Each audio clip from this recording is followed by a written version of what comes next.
Welcome to the Stars in the Making with the mission to inspire and frame the future. On this episode, we talk about the rise nobody saw coming of the promising artist and 2024 NBA World Champion ring winner of Boston Celtics, Jayson Gilkes, aka JG. In my 23 years old, my life has already been a movie, for better or for worse. I grew up with just my mom and 3 siblings in the house. I didn't see my dad much until I was 18.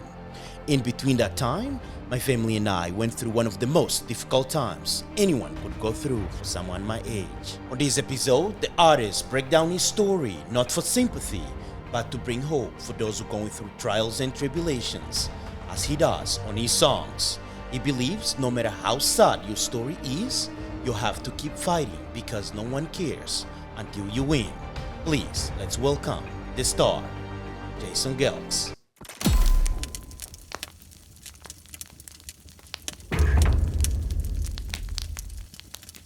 Hey guys, welcome to the Stars in the Making. It's been a little while that we don't do any underdog story, but this one is definitely fire. And I'm sure you watched the intro and it's right here. Our artist, this is going to be very motivational. JG in the house. Let's welcome the star. Welcome, man. Thank you, How you doing? Appreciate you for having me. I'm doing amazing, bro. How you doing? I'm doing great. Oh, man. Thank you so much for Sir. being here with us. And introduce yourself. It's all yours. Hey, man. I'm JG from Lowell, Mass. 978. You already know what it is, man. I'm people's champion, man. I'm just one of us, but we doing it big, bro. I'm really ordinary guy doing a lot of unordinary things, man. That's how I see it. I love that, man. Just by seeing your story, man, reading your story, how you started, where you came from, man, it's really dope. I appreciate it. Yeah, it's really amazing. And where you are now, I think your story will be very motivational for anyone out there. Yeah, I hope so. Yes. So how do you start it? How is your upbringing? Let's get into it. I want to know a little bit more about you.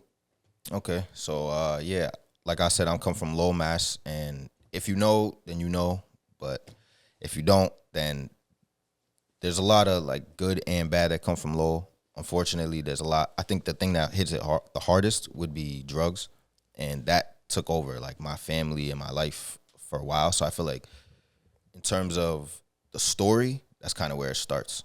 Or actually, honestly, I would say it goes further back to growing up without a dad, which I feel like that is something that a lot of people from Lowell and just across America, but specifically from Lowell, I feel like a lot of people experience that I grew up with. Yeah. And from there, that's what leads into, you know what I'm saying, a lot of my family members, my brothers, unfortunately, got into bad habits with drugs, and that took a major toll, like, on all of us. It kind of changed the trajectory of our lives, our paths, and just everything. The way we thought about it rewired all of our brains to think a certain way for like almost a decade. Yeah, man, it's amazing reading every bullet point. I think there's a point where you were talking about your older brothers, right? Yeah. Yeah, and they get into drugs and stuff. Can you go into it? Like, how do you start it? You said you lost one of your brothers at the very early age. Yeah, and I wanted to do that, and that changed a lot because just listening to your songs, and you talks about that a lot. Absolutely. So I think that would be great if you can go into it. Yeah, so the craziest part about that, actually, because I don't know if I specified, but I know how it might seem. Yep. The two of my brothers were heavily involved in drugs, but those two weren't the ones that died. They're still living, breathing, doing amazing. But when I was very young, when I was about 6, my brother Buddy passed, or Richard Jr., but yeah, he passed. I'm not sure of the exact way, so I don't want to, like, get on here and start saying that. I've heard of a few different things, but I was very young and I never really touched up on it too much because I know my dad is sensitive about that. But yeah, he passed away, and that is really, like, that began a lot of my trauma because that was my first memory of ever seeing my dad that I have, period. And I feel like knowing that that the first time I can remember being around my dad and taking a picture with him and being around my cousins and all these people I didn't meet that were blood, they looked just like me, was when my older brother died. And I feel like that shot me into early consciousness. I feel like wow. Instantly I was like, all right, now the brain, you know what I'm saying, my mind's working, it's all turning, the gears turning, and I'm like, okay, this might not be super normal. Because as a kid, you start with a clean slate. Whatever you're given is what you accept as normal. And when you start, as you get older, different things start happening. You see the people at school have their full family. They have all their brothers are off to college doing this, you know what I'm saying? And yours, unfortunately, just died. And you just met your dad. Or I know I've seen him before, but this was my first memory of actually, like, meeting my dad connection for real. Yeah. Right. So it was a lot to take in at a young age. But like I said, I feel like that was what propelled me into my conscious mind state, and you know, just being able to break down situations kind of because I had to. Yeah. And how was the impact? How that really impacted you from there, like growing up without a father? Is that grown you? Like you grew a lot through that, or? Yeah, absolutely. That's honestly even an understatement. Shout out to my dad because we are very close now. We went through a lot, and we did rekindle, and we're cool now. So that's just to preface all this. But, growing up without my dad, like I said, first, losing my brother, that already propels me into that consciousness. And then now I'm like, okay, well, this is the guy I'm supposed to be. Like, not even supposed to be like. You're supposed to basically transform into your father or a better version of him. When you're looking at him, he looks exactly like me, just a little darker. And so not having him around, it starts to kind of make you subconsciously, like, blame yourself. Because you don't know, you know, people around we tell, oh no, he's missing out, or no, it's because this, they don't understand. But like as a kid, you don't really get none of that. You just know my dad is not here. That's correct. Everybody else, all my friends, they have their dads when they come home. I've never had a day where I come home and I see my dad and he says, oh, how's your day? None of that. I've never experienced that. So I feel like that's really a trauma for a kid. Yeah. And it's something that you don't really get to like speak on too much, believe it or not, because it turns you into the opposite of a person that would want to speak on it. Like, it kind of gives you a chip on your shoulder. And I feel like I have vengeance of like, okay, he didn't want to be around. Again, I didn't understand fully everything that was happening, but I was like, oh, he doesn't want to be around? Well, I'm going to show him then. I can't wait. And it almost like fueled my hunger for like, I'm going to show him, I'm going to make him come back on my terms. When I'm like up, I'm going to make him come back and be like, yo, I regret it, I this, I that. But I've used it because I was like, okay, you know what I'm saying? It's a number one motivator. Like, all right, well, I'm going to do it myself then, and I'm going to just tune everybody out, shut everybody out, and I'm going to work. That's something that actually so powerful into your story, because most people would have go into a bad path, you know, getting into drugs and things like that. But you use that as powerful force to get you to the next level. Yeah. That's so powerful. Yeah. And you talk a lot about your mom and your sister, that they inspired you also, right? Yeah. They push you to get to the next level. Yeah, absolutely. Talk a little bit more. I love that part. First, before I do want to touch on what you just said. Go ahead, please. A lot of people go this way with it, and I went this way, but I cannot take full credit for that, because my older brothers, the reason they got into drugs and streets and gangs was because they didn't have the proper guidance that they needed. And they were trying to find it in this person and that person. And then, you know, there's older people that were misguided before them that are now misguiding them even worse. You know what I'm saying? And I feel like me seeing that, that's what let me know, okay, I cannot do that, I can't do that, and I can't do that. So it's almost like I got a little head start on people. Yeah, your two older brothers. Yes. Yeah, you are the youngest. I'm the very youngest of four. So the very youngest of four. Yeah, that I grew up with in my house from my mom. Yeah. There's four of us, 3 brothers, 1 sister, but my dad has a lot of siblings, which the 2 that passed were from my dad's side. So that's different moms, but that's okay. But yeah, exactly. My direct family that I grew up in the house with. But yeah, I have to credit them because it's almost like they endured a lot for me and like made a sacrifice. Not necessarily was it a noble one, but they made the sacrifice of going through certain things, making certain bad decisions, so I can be like, okay, you know what? I owe it to them. I owe it to my mom, who's been through so much of the stress, to not make those decisions either, and do better. You know what I'm saying? And it's just like everybody says, the next generation is supposed to be better than you. I feel like they helped me be that by ironically messing up and then telling me, yo, don't ever mess up the way I did. You know what I'm saying? But sorry, to go back to what you were saying about my mother and my sister. Yes. Yeah, my mom, I mean, there's like that.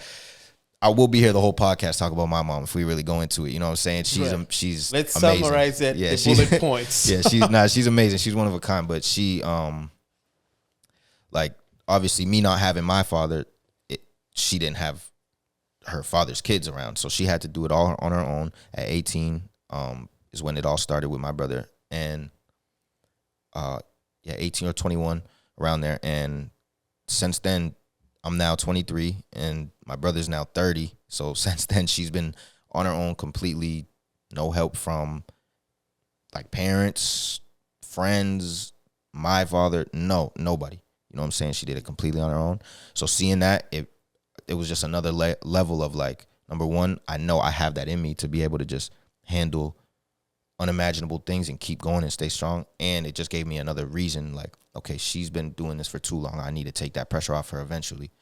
And my sister, she's also, she got the same genes as my mother. She's been working and grinding and doing everything alone, you know, and she also didn't grow up with a father. And that's hard as a woman, becoming, you know, understanding your standards, what you should do, what you shouldn't do. And especially in this generation. And that's so true. Yeah, and I've known her as a worker. Like I have vivid memories of waking up on Christmas because I hear her making noise and I'm like, what's that? And it's 5 a.m. She's leaving for work. You know what I'm saying? And she's probably 17, 18, has 3 jobs, leaving for work on Christmas. And I remember seeing that and being like, same thing. Like, 1, I know I can do that. And 2, she'll never have to do that again eventually. Wow. You know what I'm saying? Man, I feel like this is so powerful. That's actually gave me goosebumps listening to that. And you were just 23 years old. It's definitely, you were killing it. I appreciate it, bro. Thank you. Again, going back, your story, this level of thinking and how motivating your story is for someone who is out there, who maybe, you know, I hate to say it, but there is nowadays we live in a generation where I think people complain a lot when they're going through, you know, hardship or things like that. They don't have these outcomes saying that, you know, I'm going to use this as a fuel. Absolutely. And you are using your own story, looking at your family as a fuel. That's so powerful. Yeah. And what is one thing, what you would like to tell to someone out there who is using, you know, just blaming the world? Oh, this happens to me, you know, yeah. What am I going to do? Just complaining. Yeah, so yeah. What is your take on that? I feel like my take and my advice would be, how you said, like, oh, why is this happening to me? Life. I don't think life happens to us. I think life happens. Good, bad, great, terrible. Life just happens, and we are blessed enough to experience it, number one. Like, you know what I'm saying? So you got to take everything with that perspective. Number one is, like, I'm blessed to be here. Like, there's so many people that, like, for instance, my brother would die to be here. He has 2 kids. Like, he would love to be here doing this. And so it's like, okay, if I had a rough day at work, I got to have a rough day at work. My brother doesn't get to do that anymore. You know what I'm saying? So that's number one. And number 2 is, I would say it's weird. It's both. Nobody cares about your story, but also people, they care about your story. And I mean, like, the universe is not going to reward you for having a bad story. It's not going to help you. It's not going to do nothing. It's just going to keep happening the way it happens. And nobody's going to honestly care about that until you fight through. You get into a position to now say, look what my story did. And now everybody's going to care about your story. You know what I'm saying? So if you feel, to the people out there, if you feel like your story is very tough and, oh my God, why me? I can't go through this. Just imagine someone who's going through the similar or worse, how bad they need to hear that it's going to be all right. You know what I'm saying? And I feel like there's too many people out there that were in positions like me, are in positions like me, that don't know how to navigate. So I feel like, all right, I'll take that for all of us.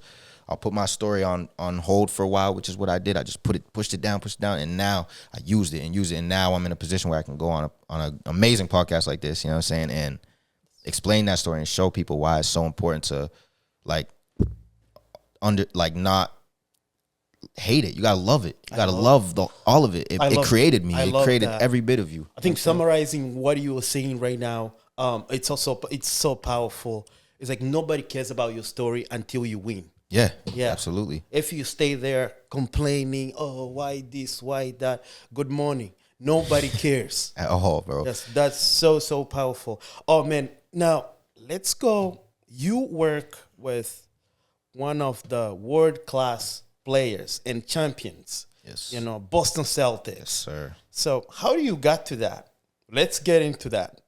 So the story itself is pretty underwhelming, but the message within it is like everything in life in general. You know what I'm saying? So really, like, the short version is my brother, who, like, my boy, shout out Bakuru, he was already working there a few months before me, and eventually he gave me the job. Now, the message behind it, the better version is that it was right after my brother passed in 2021. Sorry to hear that. Thank you, bro. It's all right. I spent about, I would say, 3-4 months sleeping. Like, I slept majority of those 3-4 months. Wasn't showering. I was not, like, as much as I should, obviously. I wasn't getting haircuts. I didn't shave my beard. I just wasn't trying. I didn't have a job. I just gave up, basically. And I remember one day he called me and he was like, nah, we're not accepting this no more. You know what I'm saying? And he was just like, yo, you're going to come work with me. And this wasn't even the Celtics job. He's like, just come work with me in this warehouse job. We're going to get you back on your feet. We're going to figure it out. Like, you know, you just need to work, keep your mind busy. And I was like, nah, I don't want to work. I don't want to do a warehouse job, especially. It's going to be more depressing. And he was like, nah, just let's try it out. That, like, I am forever, and I say this everywhere I go, I'm forever grateful for Bakul for that, because that changed my life. Like, after that, that's when we really got close. We was already close, but that's when he genuinely became my brother, like, you know what I'm saying, locked in, because Powerful. I was with him every day just talking about this, talking it through, going through while he's going through his own things. And then eventually that brought us so close that when he had the opportunity to give me that job with the Celtics, he jumped on, you know what I'm saying? He gave it to me and I jumped on the opportunity. And I would say that what I was talking about with the message is that it's networking. Like, you get yourself in these positions, even if something falls in your lap, you have to be in the correct position for it to fall in your lap. It didn't fall in this person's lap, and it didn't fall in this person's lap. So you still did whatever work with the universe to be in the right position. You know what I'm saying? So even though it was an underwhelming story of like, oh, he just gave me the job, there's everything the universe constructed itself to make that be, you know what I'm trying to say? Like, through networking and stuff. It's so cool.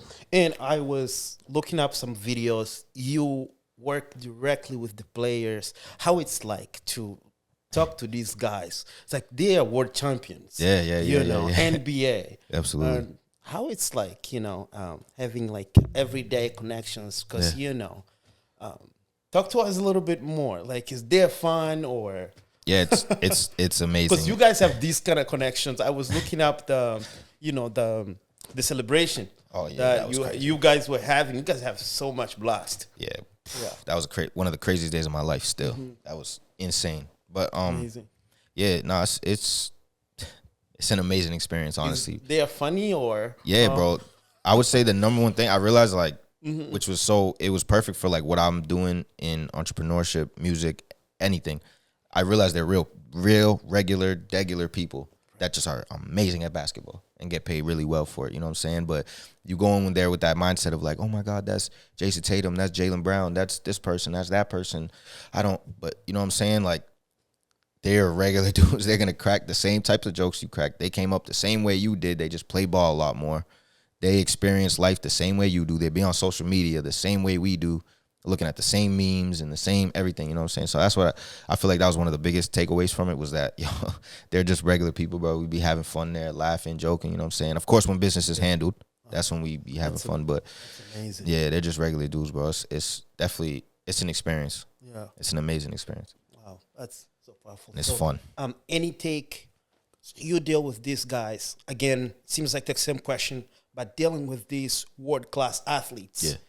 And if a regular person out there would ask, what is that piece of advice you would give me with these guys? Because you talk to these, you know, you guys interact, you know, like nothing in a daily basis. What is number one thing you would tell this person?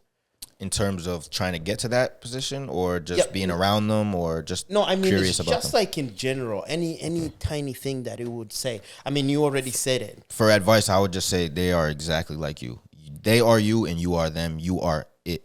Whatever they are, you are that too. You have to understand that. I walked in there thinking that same exact thing. Like, you know, you got to understand, I'm literally cleaning up the sweat when they get up from their butts, when they're sweating. I clean the chair where they was just sitting, and like that can be very like demoralizing and demeaning to your mental. But I went in there with the attitude of like, I'm that too. They just don't understand it. Jaylen Brown, Jason Tatum just got paid $300 million. Shout out to them. I'm that too.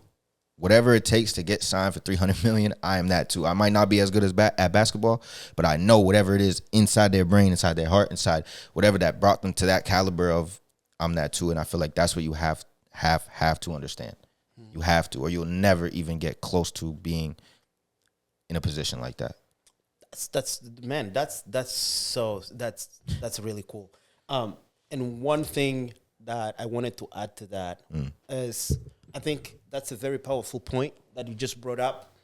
There is a lot of kids out there that thinking that to become so powerful, so successful, you have to, you have to become a basketball player or this and that, instead of using the same kind of energy or motivation to work to whatever they're doing. Yeah, exactly. It's all energy. Like you said, I feel like that's the most important word is energy. Like, if you're like, people are so focused on that. Oh, basketball, I see it's the thing that gets paid millions. But like, if you want to crochet, if you want to knit, be the best knitter, be the best crocheter. Like, do it with that energy of like, I'm that too. And you know what I'm saying? And somebody's going to have to pave a way eventually. So it's like, even, it doesn't have to be basketball. It doesn't have to be any of the main stuff. At some point, basketball didn't exist, and someone had to make it exist, and someone had to be good at it enough to make it a professional sport. That's right. So, you know what I'm saying? It could be like that with anything. And I just feel like you said, it's the energy. I feel like that's the most important thing when it comes to this. Beautiful. Now, I want to talk about your main. Oh, before we even go to that, I'm gonna go to your music. Oh, yes, sir. Let's talk about, you have your own ring, your championship ring. Where you have it, man, you gotta talk about it. We have it yes, here sir. today on the Stars right in the now? Making. It's right here, the championship ring. Oh my goodness. Let's talk about this. No, don't worry about it. This is the real deal. This is not a joke. Championship ring is right here of 2024 NBA. Can we zoom that? Awesome. And your name is on it as well. Yeah, for sure. Oh man, look at that. Yeah. Wow. Yeah, your name is literally right here. Yeah, my last name on it. That was CELTICS. That is the very best part about it for me personally. Seeing my last name on it. Bro, that's the championship ring. Oh my God. It's your name on it. Yeah. That's really, really dope. No, it's crazy, man. How was the feeling when you got that? When How was it real? Yeah, the feeling when I got that, I feel like it was, because obviously winning this championship, what I didn't realize is there was going to be so many different layers of excitement, and like you win the championship, that day is one. Then the parade, that's a whole different experience. And then getting your ring, we got it maybe a month and a half after, or something like that. After ring night. So after the players got theirs. But once you finally get it and you put it on, it feels like, oh my God, that is it. Like now it's official. Like I've been a champion. We've been here. We experienced all this, but now I'm a champion. Like once you slip it on your finger, it's like, okay, it's official. And the way they did it, they brought us into the locker room with all the players, and like everybody, they was all sitting down and they awarded it to us, whatever, just giving it. So it was a cool experience too, the way they did it. It was a nice little oh man, presentation. That's really cool. Now let's go into your music. Let's put it like that. No. Let me show it again. This part. Champs, can we zoom that? You see it? Championship. They think that we're playing. We're not playing. Yes, sir. See the plaque on the box too? Yes, sir. Here we are. That's the championship ring, 2024. Man. Let's go. That's crazy. Awesome. Yeah, it's still crazy to me. It's crazy. It's unreal. Anyways, if we're gonna talking about this on and on, there is a lot to talk about. But anyways, let's go back to your career. How do you got into music? That's a good one. Yes. I got to shout out COVID for that, honestly, because my senior year, I graduated 2020, so COVID hit my senior year, and like I remember just we would just freestyle in the car. Me and my boys would just be freestyling in the car after school or whatever, and then COVID hit. We're all at home for so long, and I was just like, you know what? I remember them telling me like sometimes, like, yo, you're not bad with the freestyling, so I bought a little setup, set it up in my closet, started sending them songs, and then it was just all my boys was like, nah, you got to take this serious, and I still honestly didn't for a while until the last conversation I had with my brother before he passed. He was telling me explicitly like, yo, take this serious. And he hadn't even heard a song. To this day, he's still never heard a song. He just believed in me. And he was like, yo, you're making music, or you got to take that serious. And I was like, nah, maybe. I don't know. You know what I'm saying? Potentially. And then he was just like, yo, you got to take it serious. And that was a few months. It was a few months before he passed. And as soon as he did, I just... You say it was 2020? Yeah, 2021. September 25th, 2021. Damn, that's not that long ago. Not that long ago. Just over 3 years. Damn. Yeah.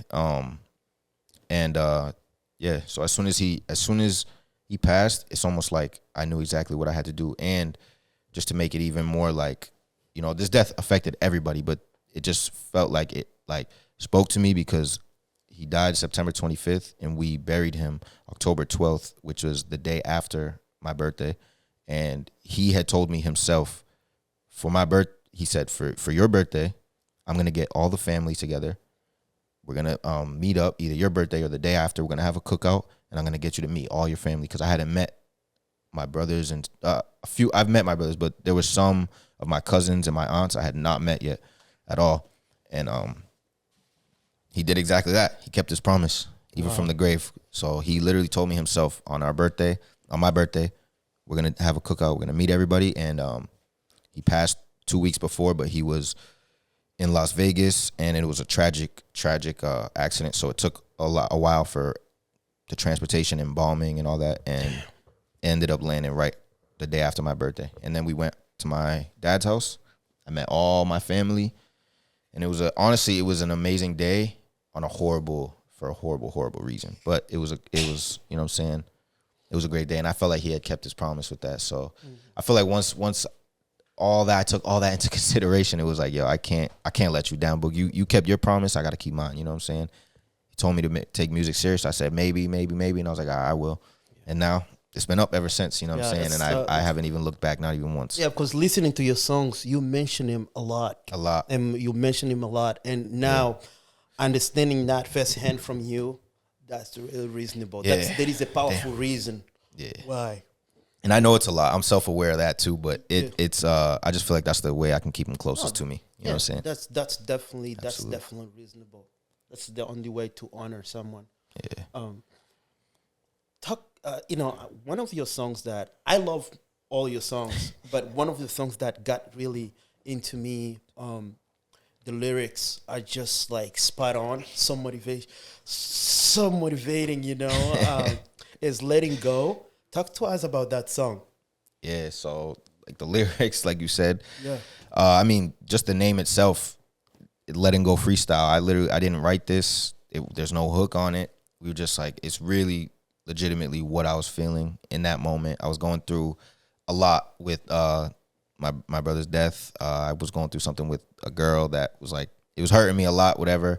My dog also passed in the same time, so I felt like it was just a big collection of just, I gotta let go. You know what I'm saying? And the very first words on that is, I wasn't supposed to rap. So I feel like that just sums that up. Give us a freestyle, bro. Let's go for it. chill.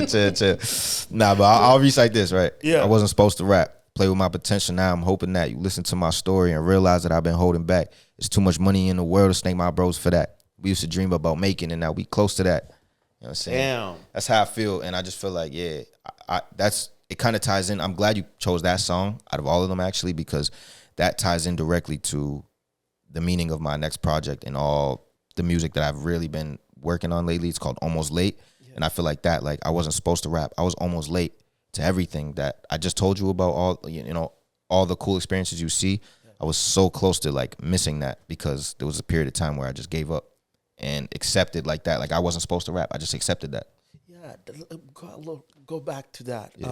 Yeah, you say I wasn't supposed to rap. Go deep in that.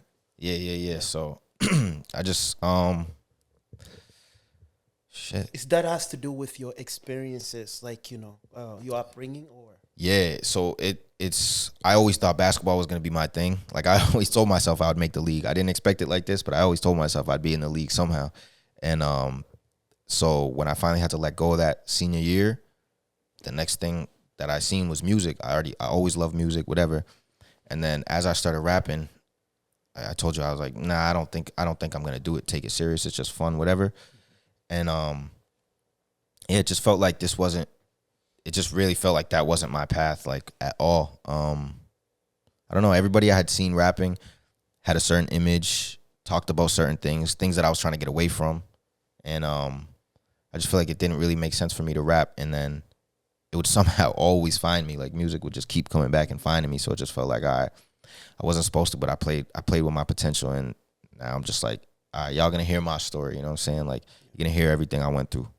But yeah, it definitely stemmed from feeling like, I don't know, like it just wasn't for me. Like I wasn't built for that. I wasn't cut out to be that. And I think it's me minimizing myself and my potential, like I was doing for the longest. Like that was the way my brain was wired because of all the things I went through. It was like, all right, I know I could do this and that, but not that much. You know, I could do this and that, but not that much. I can't, you know what I'm saying? And I just feel like that letting go, that song was me breaking out of all that and really like telling myself that. I love this.